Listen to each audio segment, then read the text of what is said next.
the greater self. This came to pass after the coronation of Nasbal king of Babas. He retired to his bedchamber, the very room which the three hermit magicians of the mountains had built for him. He took off his crown and his royal raiment and stood in the center of the room thinking of himself, now the all-powerful ruler of Babylus. Suddenly he turned and saw, stepping out of the silver mirror which his mother had given him, a naked man. The king was startled, and he cried out to the man, "What would you?" And the naked man answered, "Naught but this. Why have they crowned you king?" And the king answered, "Because I am the noblest man in the land." Then the naked man said, "If you were still more noble, you would not be king." And the king said, "Because I am the mightiest man in the land, they crowned me." And the naked man said, "If you were mightier yet, you would not be king." And then the king said, "Because I'm the mightiest man in the land, they crowned me." And the naked man said, "If you're mightier yet, you would not be king." Then the king said, "Because I am the wisest man, they crowned me king." And the naked man said, "If you were still wiser, you would not choose to be king." Then the king fell to the floor and wept bitterly. The naked man looked down upon him.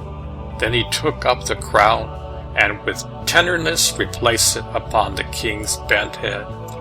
And the naked man, gazing lovingly upon the king, entered into the mirror.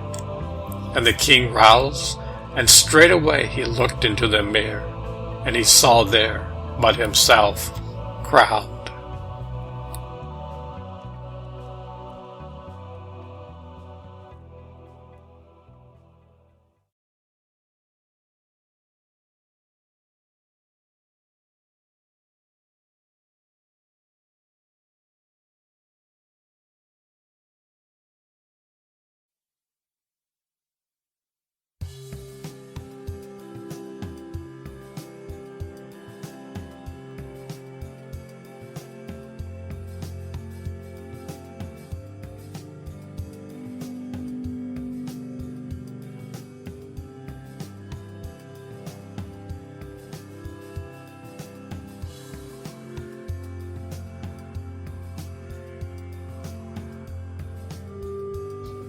The House of Fortune. My wearied heart bade me farewell, and left for the House of Fortune. As he reached that holy city, which the soul had blessed and worshipped, he commenced wondering, for he could not find what he had always imagined would be there. The city was empty of power, money, and authority. And my heart spoke to the daughter of love, saying, "O love, where can I find contentment? I heard that she had come here to join you." And the daughter of love responded, "Contentment has already gone to preach her gospel in the city, where greed and corruption are paramount. We are not in need of her. Fortune craves not contentment, for it is an earthly hope, and its desires are embraced by union with objects, while contentment is not, but heartfelt. The eternal soul is never contented. It ever seeks exaltation." Then my heart looked upon life and beauty and said, "Thou art all knowledge. Enlighten me as to the mystery of woman." And he answered, "O human heart, woman is your own reflection, and wherever you are, she is. Wherever you live, she lives. She is like religion, if not interpreted by the ignorant, and like a moon, if not veiled with clouds, and like a breeze, if not poisoned with impurities." And my heart walked towards knowledge, the daughter of love and beauty, and said, "Bestow upon me wisdom, that I might share it with the people." And she responded, "Say not wisdom, but rather fortune, for real fortune comes not from outside, but begins in the holy of holies of life. Share of thyself with thy people.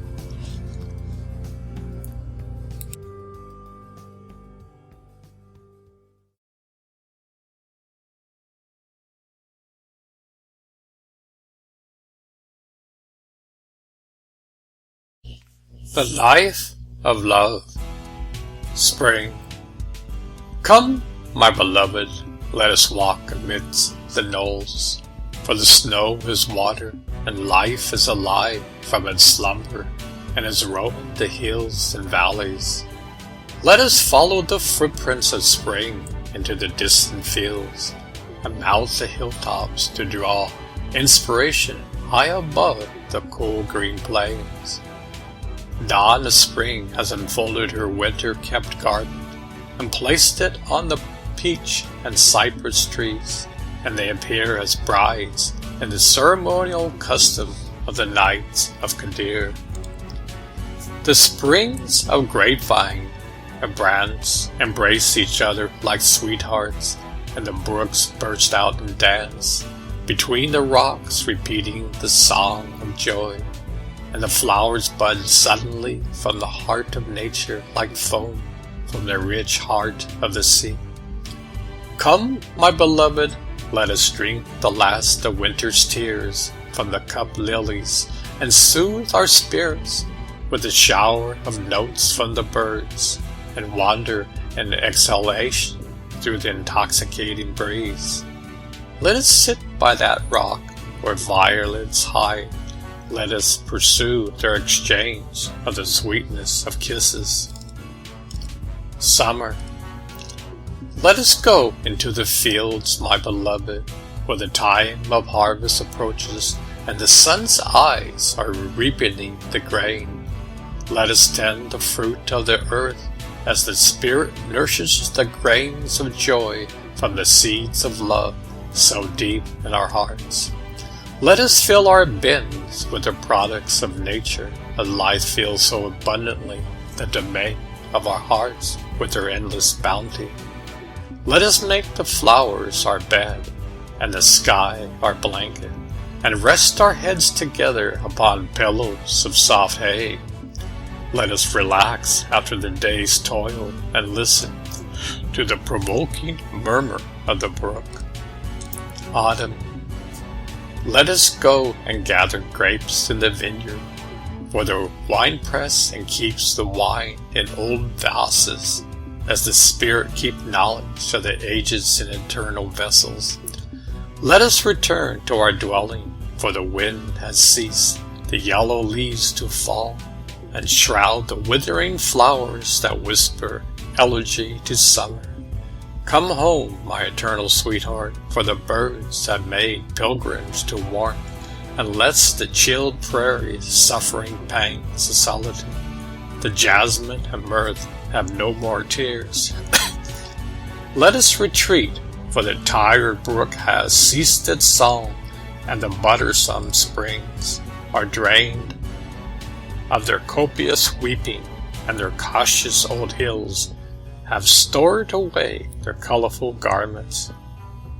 Come, my beloved, nature is justly weary, and has bidden her enthusiasm farewell with quiet and contented melody. Winter. Come close to me, O companions of my life. Come close to me, and let not winter's touch enter between us. Sit by me before the hearth, for a fire is the only fruit of winter. Speak to me of the glory of your heart, for that is greater than the shrieking elements beyond our door. Bind the door and seal the transforms, for the angry continents of the heavens depress my spirit, and the face of our snow-laden fields makes my soul cry. Feed the lamp with oil, and let it not dim, and place it by you, so I can read with tears what your life with me has written upon your face.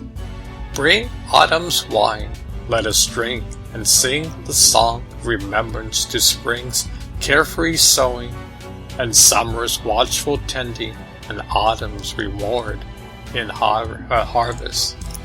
Come close to me, O beloved of my soul. The fire is cooling and fleeting underneath the ashes. Embrace me, for I fear loneliness. The lamp is dim, and the wine which we pressed is closing our eyes. Let us look upon each other before they are shut. Find me with your arms and embrace me. Let slumber then embrace our souls as one. Kiss me, my beloved, for winter has stolen all but our moving lips. You are close by me, my forever. How deep and wide will be the ocean of slumber, and how recent was the dawn.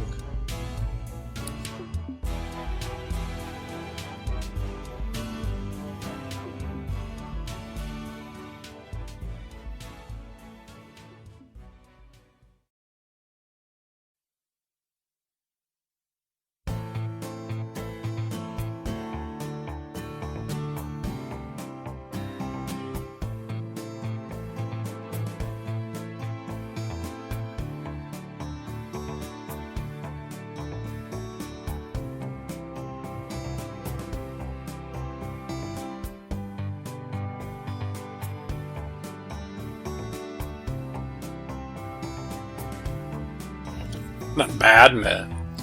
You ask me how I became a madman. It happened thus. One day, long before many gods were born, I woke from a deep sleep and found all my masks were stolen.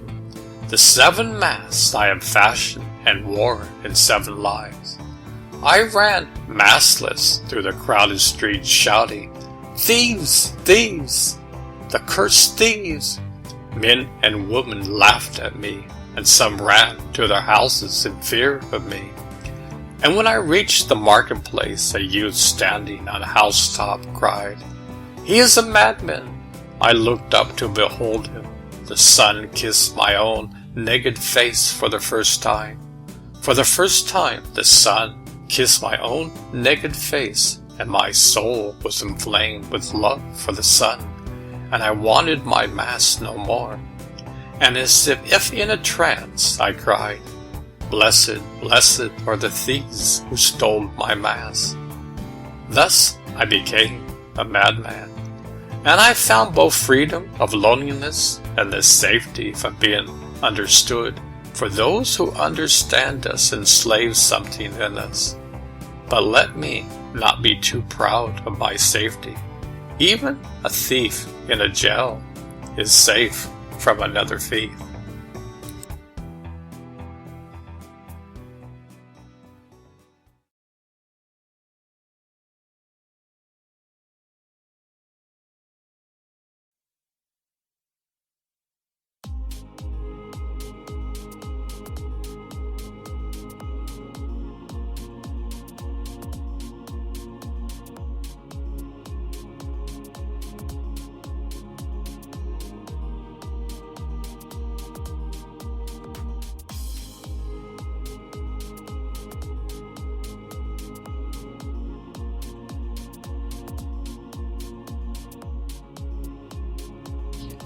The Palace and the Hut. Part 1. As night fell and the light glittered in the great house, the servants stood at the massive door awaiting the coming of the guests, and upon their velvet garments shone golden buttons. The magnificent carriage drew into the palace park, and the nobles entered dressed in gorgeous raiment and decorated with jewels. The instruments filled the air with pleasant melodies, while the dignitaries danced to the soothing music. At midnight, the finest and most palatable foods were served on a beautiful table, embellished with all kinds of the rarest flowers. The feasters dined and drank abundantly until the sequence of the wine began to play its part. At dawn, the throng dispensed boisterously after spending a long night of intoxication and gluttony, which hurried their worn bodies into their deep beds with unnatural sleep. Part 2. At Evertide, a man arrived in the dress of heavy work, stood before the door of his small house, and knocked at the door. As it opened, he entered and greeted the occupants in a cheerful manner, and then sat between his children, who were playing at the fireplace. In a short time his wife had the meal prepared, and they sat at the wooden table, consuming their food. After eating, they gathered around the oil lamp, and talked of the day's events. When the early night had lapsed, all stood silently and surrendered themselves to the King of Slumber with a song of praise and a prayer of gratitude on their lips.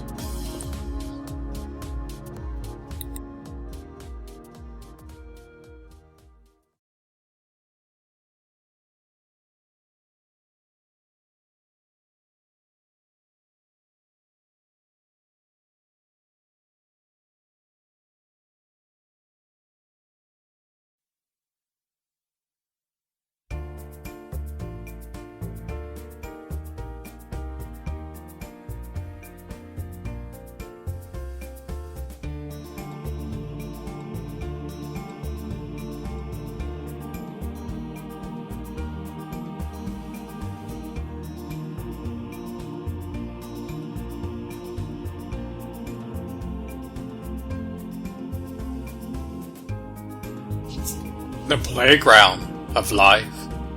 1 hour devoted to the pursuit of beauty and love is worth a full century of glory given by the frightened weak to the strong.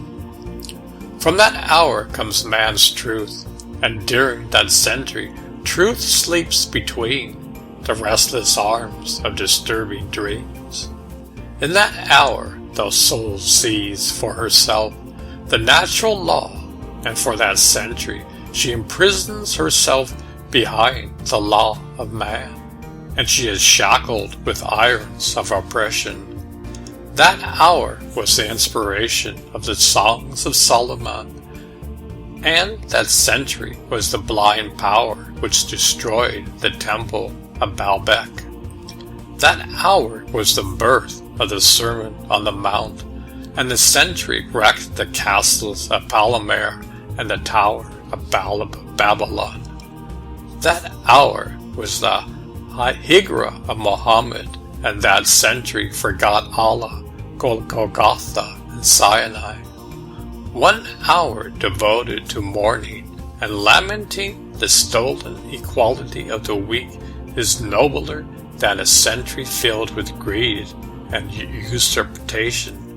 It is at that hour when the heart is purified by flaming sorrow and illuminated by the torch of love, and in that century desires for truth are buried in the bosom of the earth.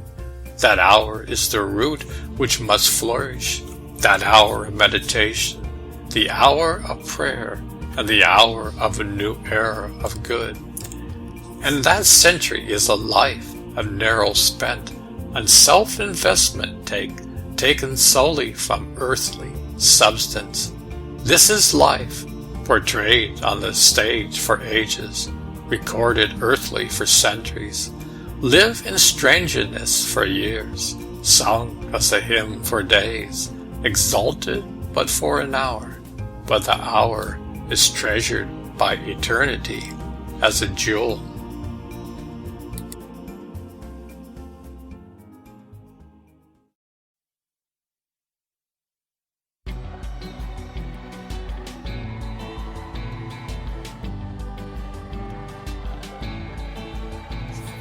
The poet. He is a link between this and the coming world. He is a pure spring from which all thirsty souls may drink. He is a tree watered by the river of beauty, bearing fruit which the hungry heart craves. He is a nightingale, soothing the depressed spirit with his beautiful melodies. He is a white cloud appearing over the horizon, ascending and growing and till it fills the face of the sky. Then it talks on the flows in the field of light, opening their petals to admit the light. He is an angel sent by the goddess to preach the deity's gospel. He is a brilliant lamp, unconquered by darkness and unextinguishable by the wind. It is filled with oil by Ishtar of love, and lightened by Apollyon of music. He is a solitary figure, robed in simplicity and kindness. He sits upon the lap of nature to draw his inspiration, and stays up in the silence of the night, awaiting the descending of the Spirit. He is a sower who sows the seed of his heart in the prairies of affliction, and humanity reaps the harvest for her nourishment. This is the poet whom the people ignore in this life, and who is recognized only when he bids the earthly world farewell and returns to his arbor in heaven. This is the poet who asks not of humanity but a smile. This is the poet whose spirits ascend and fills the firmament with beautiful sayings, yet the people deny themselves his radiance. Until when shall the people remain asleep? Until when shall they continue to glorify those who attain greatness by moments of advantage? How long shall they ignore those who enable them to see the beauty of their spirit, symbols of peace and love? Until when shall human beings honor the dead and forgive the living who spend their lives encircled in misery, and who consume themselves like burning candles to illuminate the way for the ignorant and lead them into the path of the light? Poet, you are the life of this life, and you have trampled over the ages of despite their severity. Poet, examine your crown of thorns, you will find concealed in it a budding wealth of lore.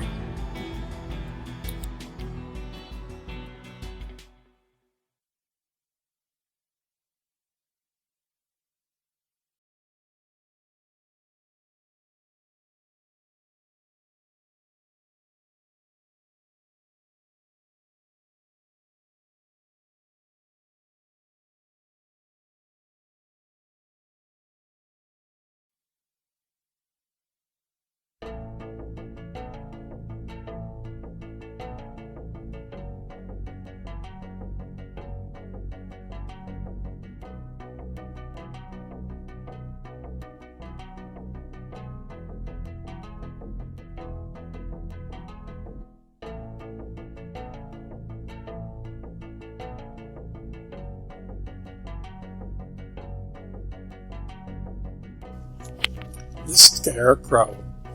Once I said to a scarecrow, "You must be tired of standing in this lonely field."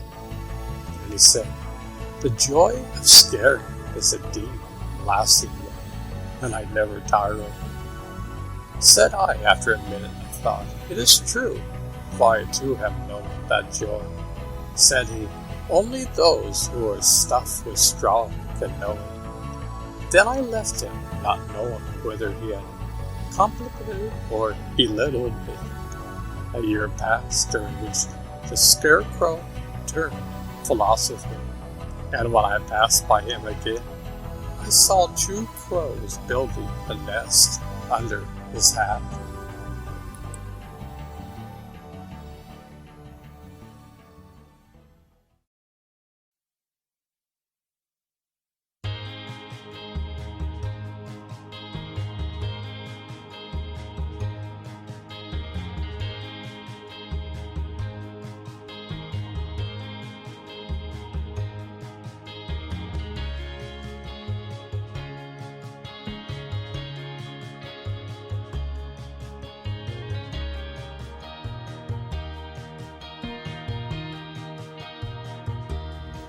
The Sleepwalkers.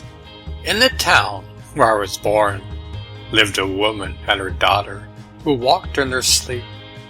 One night, while silence enfolded the world, the woman and her daughter, walking yet asleep, met in her midst veiled garden. And the mother spoke, and she said, At last, my enemy, you by whom my youth was destroyed, who have built up your life upon the ruins of mine, would I could kill you. And the daughter spoke, and she said, O hateful woman, selfish and old, who stands between my freer self and me? Who would have my life an echo of your own faded life? Would you were dead. At that moment a cock crew, and both women awoke. The mother said gently, Is that you, darling? And the daughter answered gently, Yes, dear.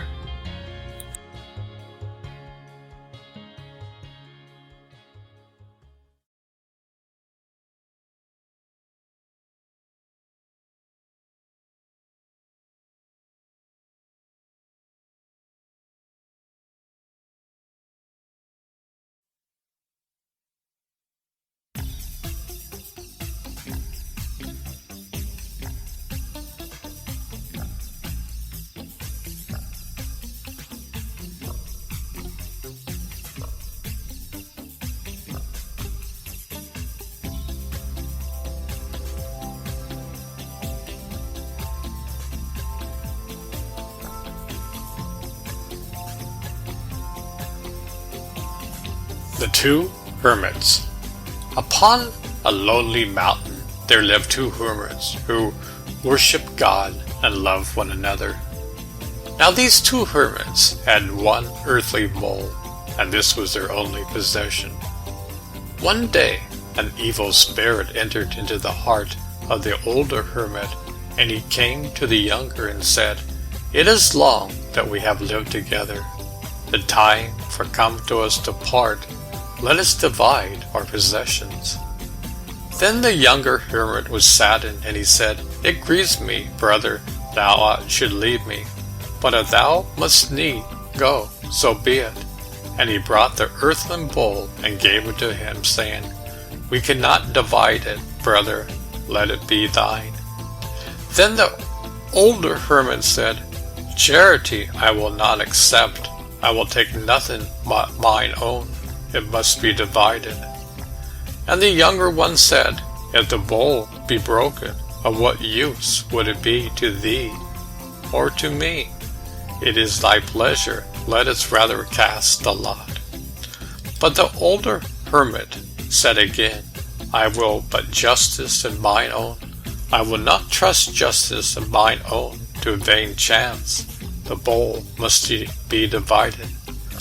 Then the younger hermit could reason no further, and he said, If that is indeed thy will, and ever so, wouldn't have let us now break the bowl. But the face of the older hermit grew exceedingly dark, and he cried, O thou cursed coward, thou wouldn't not fight.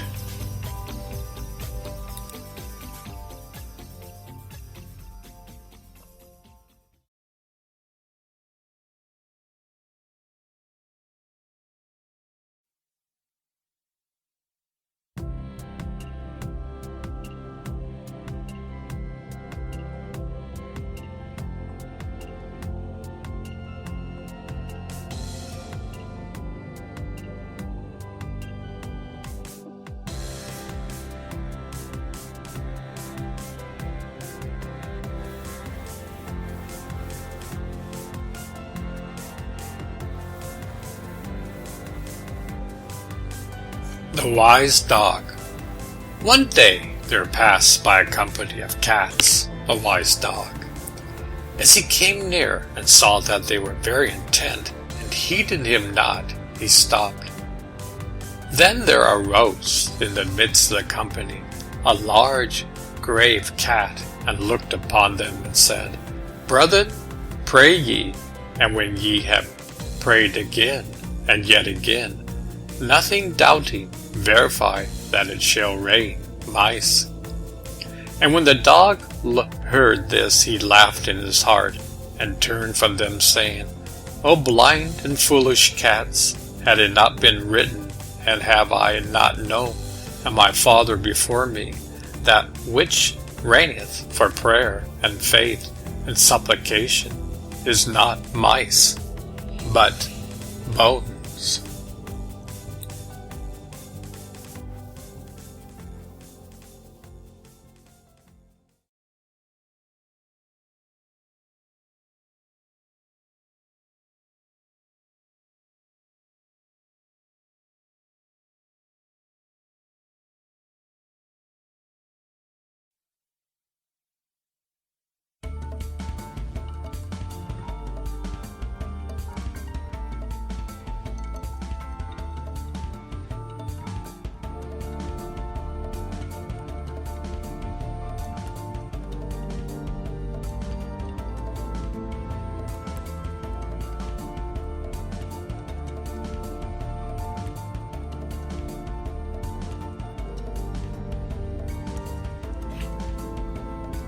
Time. An astronomer said, Master, what of time? And he answered, You would measure time, the measureless and the immeasurable. You would adjust your conduct and even direct the course of your spirit according to hours and seasons. Of time, you would make a stream upon whose bank you would sit and watch its flowing. Yet the timeless in you is aware of life's timelessness. And know that yesterday is but today's memory, and tomorrow is today's dream. And that which sings and contemplates in you is still dwelling within the bounds of that first moment which scattered the stars into space. Who among you does not fear that his power to love is boundless? And yet, who does not feel that very love, through boundless, encompass it within the center of his being, and moving not from love thought to thought, nor from love deeds to another love deeds? And it is not time, even as love is, undivided and paceless. But if you in your thought you must measure time into seasons, let each season encircle all the other seasons, and let's embrace the past with remembrance and the future with longing.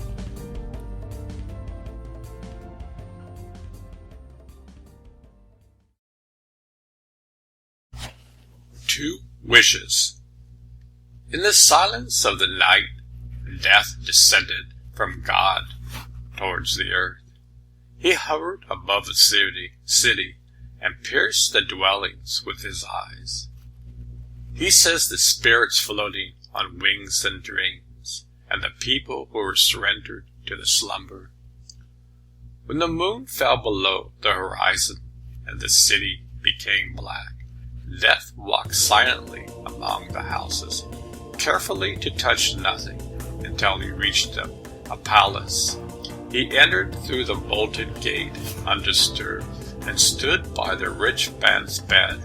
And as Death touched his forehead, the sleeper's eyes opened, showing great fright. When he saw the spectre, he summoned a voice mingled with fear and anger, and said, "God away, O horrible dream! Leave me, you dreadful ghost! Who are you? How did you enter this place?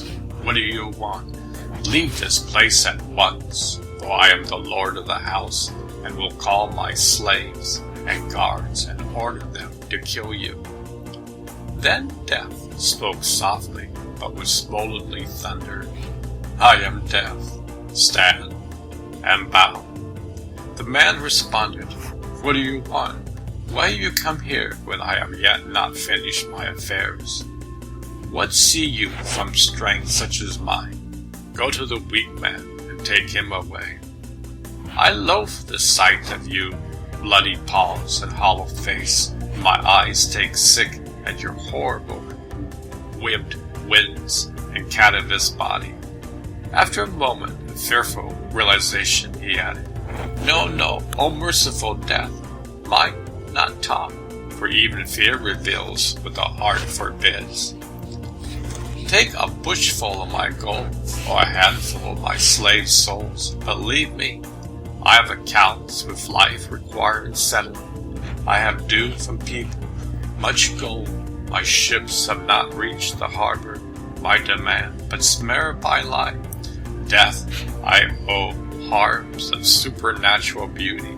Your choice is my gift to you. Give heed, death. I have but one child. I love him dearly, for he is my only joy in this life. I offer supreme sacrifice. Take him, but spare me. Death murmured, You are not rich, but pitifully poor. Then Death took the hand of the elderly slave, removed his reality, and gave to the angels the heavy task of correction. And Death walked slowly amidst the dwellings of the poor, until he reached the most miserable he could find. He entered and approached the bed upon which a youth slept fitfully. Death touched his eyes. The lads sprung up as he saw Death standing by, and with a voice full of love and hope he said, Here I am, my beautiful Death, accept my soul, for you are the hopes of my dreams. Be their accomplishment, embrace me, O beloved Death. You are merciful, do not leave me. You are God's messenger, deliver me to him. You are the right hand of truth, and the heart of kindness, do not neglect me. I have begged for you many times, but you did not come. I have sought you, but you avoided me. I called out to you, but you listened not. You hear me now, embrace my soul, beloved Death.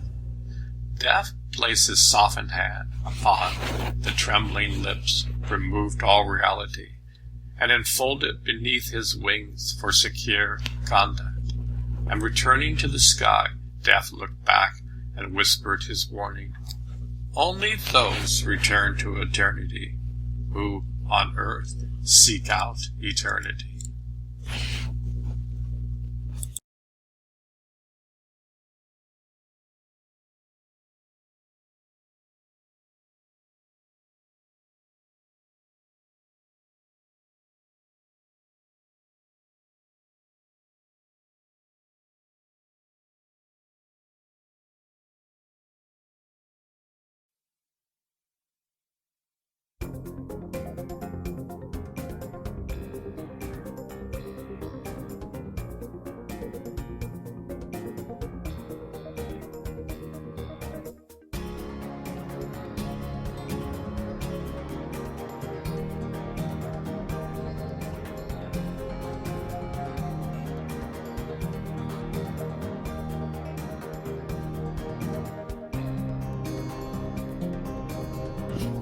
War. One night, a feast was held in the palace, and there came a man and prostrated himself before the prince. And all the feasters looked upon him, and they saw that one of his eyes was out, and that the empty socket bled. And the prince inquired of him, What has befallen you? And the man replied, O prince, I am by profession a thief, and this night, because there was no moon, I went to rob the money changer's shop.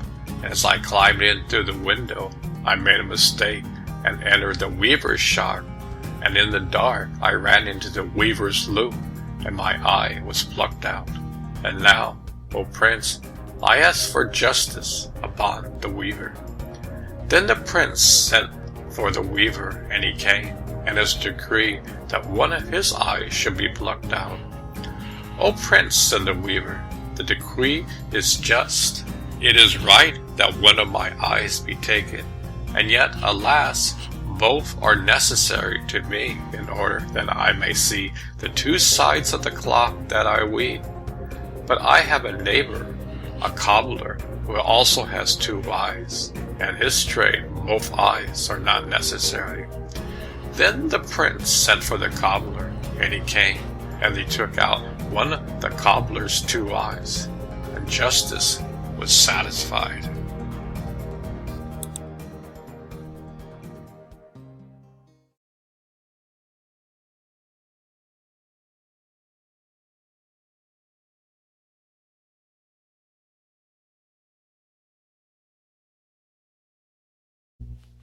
Yesterday and today. The gold hoarder walked into his palace park, and with him walked his troubles, and over his head hovered worries as a vulture hovers over a carcass until it reached a beautiful lake surrounded by magnificent marble statuary. He sat there pondering the water which poured from the mouths of the statues like thoughts flowing freely from the lover's imagination, and contemplating heavily his palace which stood upon a knoll like a birthmark upon the cheek of a maiden. His fancy revealed to him the page of his life's drama, which he read with falling tears that veiled his eyes and prevented him from viewing man's feeble additions to nature. He looked back with piercing regret to the images of his early life, woven into pattern by the gods, until he could no longer control his anguish. He said aloud, "Yesterday I was grazing my sheep in the green valley, enjoying my existence, sounding my flute, and holding my head high. Today I am a prisoner of greed. Gold leads into gold, then into restlessness, and finally into crushing misery. Yesterday I was like a singing bird, soaring freely here and there in the fields. Today I am a slave to fickle wealth, society's rules and city's customs, and purchased friends, pleasing the people by conforming to the strange and narrow laws of man. I was born to be free, enjoy the bounty of life, but I find myself like a beast of burden, so heavily laden with gold that his back is breaking. Where are the spacious plains, the singing brooks, the pure breeze, the closeness of nature? Where is my deity? I have lost all. Naught remains save loneliness that saddens me, gold that ridicules me, slaves who curse to my back, and a palace that I've erected as a tomb for my happiness, and whose greatness I have lost my heart. Yesterday I roamed the prairies and the hills together with the Bedouin's daughter. Virtue was our compassion, love our delight, and the moon our guardian. Today I am among women with shallow beauty who sell themselves for gold and diamonds. Yesterday I was carefree, sharing with the shepherds all the joys of life, eating, playing, working, singing, and dancing together to the music of the heart's truth. Yesterday I roamed the prairies and the hills together. Today I find myself among the people like a frightened lamb among the wolves. As I walked in the roads, they gazed at me with hateful eyes and pointed at me with scorn and jealousy. As I steal through the park, I see frowning face all around me. Yesterday I was rich in happiness, and today I am poor in gold. Yesterday I was a happy shepherd looking upon its head as a merciful king looks with pleasure upon his contented subjects. Today I am a slave standing before my wealth which robbed me of the beauty of life I once knew. Forgive me, my judge, I did not know that the riches would put me in fragments and lead me into the dungeons of harshness and stupidity. What I thought was glory is not but infernal. He gathered himself wearily and walked slowly towards the palace, sighing and repeating, "Is this what people call wealth? Is this the God I am serving and worshiping? Is this what I seek of the earth? Why can I not trade it for one particle of contentment? Who will sell me one beautiful thought for a ton of gold? Who will give me one moment of love for a handful of gems? Who would grant me an eye that can see others' hearts and take all my coffers in barter? As he reached the palace gates, he turned and looked towards the city as Jeremiah gazed towards Jerusalem. He raised his arms in woeful lament and shouted, "O people of this noisome city, who are living in darkness, hasten towards misery, preaching falsehood and speaking with stupidity. Until when shall you remain ignorant?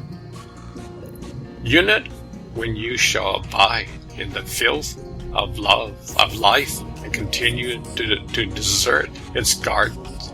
Why wear you tattered robes of narrowness, while the silk remnant of nature's beauty is fashioned for you? The lamp of wisdom is dimming. It is time to furnish it with oil. The house of true fortune is being destroyed. It is time to rebuild it and guard it. The thieves of ignorance have stolen the treasure of your peace. It's time to retake it." At that moment, a poor man stood before him and stretched forth his hand for alms. As he looked at the beggar, his lips parted, his eyes brightened with the softness, and his face radiated kindness. It was as if the yesterday he had lamented by the lake had come to greet him. He embraced the pauper with affection and filled his hands with gold, and with a voice sincere with the sweetness of love, he said, "Come back tomorrow and bring with you your fellow sufferers. All your possessions will be returned." He entered the palace saying, "Everything in life is good, even gold, for it teaches a lesson.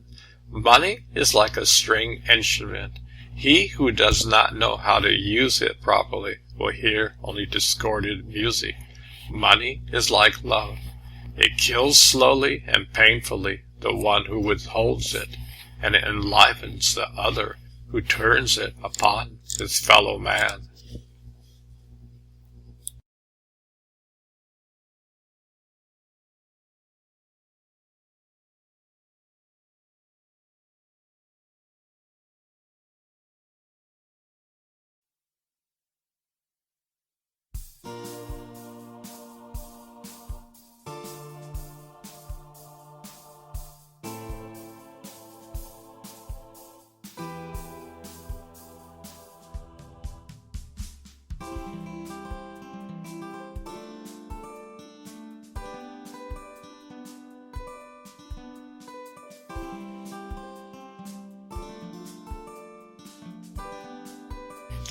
Your children.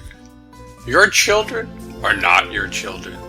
They are the sons and daughters of life's longing for itself. They come through you, but not from you.